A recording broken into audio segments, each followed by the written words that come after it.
Kamakailan lamang ay nagsalita nga si General Torre at sinabi nito na siya ay lehitimong taga Davao. Kaya naman matapos niyang sabihin to ay hinamon siya ng mga netizen na ito ay bumalik na sa Davao.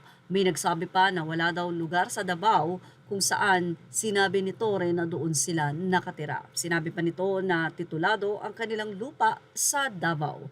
So narito po ang say ng mga netizen. Say nila, uwi ka na, dun ka, taga Davao ka pala. Well, ang ilang netizen naman ay sinabi na, uwi na, naghihintay ang mga DDS. Salang sinasabi niyang titulo ng bahay, bakit hindi ipinakita?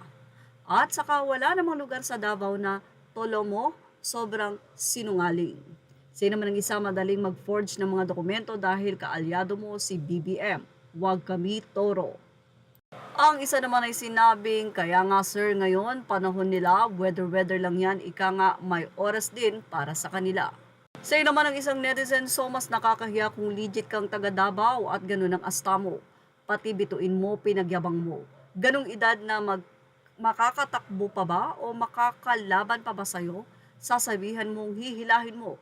Dating presidente natin, kaya huwag mong gawan ng ganong di lalo na simpleng mamamayan na nagkasala sa batas kung hindi makaranas ng police brutality sa'yo.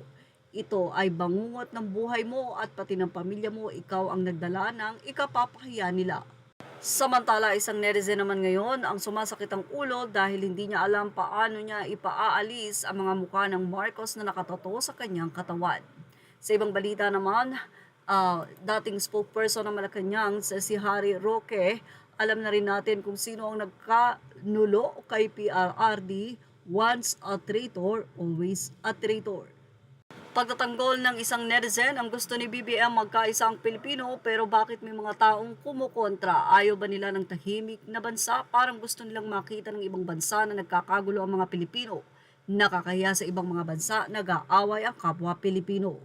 Kaya naman sinagot siya ng ilang netizen at sinabing, Presi Soriano, paano magkakaisa ang mga Pilipino sa panahon ngayon ni BBM laganap pambiktima ng krimen, walang mga ginagawa. Mula naman sa sinabi ng isang netizen, Presi Soriano walang kumukontra sa kanya. 3 years na niyang pinangako yan, anong petsa na? Ayun, nagising na mga tao kasi sunod-sunod na patayan sa bansa, mga adik, nagdidiwang kasi kalat na naman mga shabu. Kahit isa sa pangako niya wala pa rin natutupad, kaya bago mo sabihin kumukontra ang mga Pilipino, sa 1 o 2 o 3 taon pa lang na pag-upo niya, wala siyang ginawa, puro kaguluhan na agad. Pinaasa niya ang taong bayan sa matamis niyang salita. Anyway, ano masasay niyo dito? Yun ang ating showbiz na update. Images are all credit to the rightful owners. Thank you for watching.